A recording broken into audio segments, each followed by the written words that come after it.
मित्रांनो, आपण संघर्ष करतो आणि त्या संघर्षातून यशस्वी झालो ना, तेव्हा लोक आपल्याला काय म्हणतात माहिती का?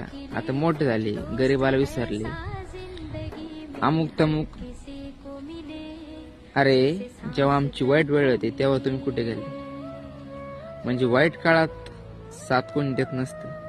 जेव्हा आपल्याला पैसा येतो ना, तेव्हा आपले पुढे पुढे करतात. ही दुनिया मतलेबी फक्त पैशाच्या मागे पळते. ते म्हणतात ना, इतरांशी तुलना करण्यापेक्षा स्वतःच्या कष्टाशी तुलना करा. इतरांशी तुलना करण्यापेक्षा स्वतःच्या कष्टाशी तुलना करा. कारण मेहनतीचे फळ हे 100% भेटतं. हे कलियुगामध्ये फक्त पैशाला किंमत आहे, माणुसकीला नाही. कारण फार कमी लोक आहे ती माणुसकी जपण्याचा प्रयत्न करतात.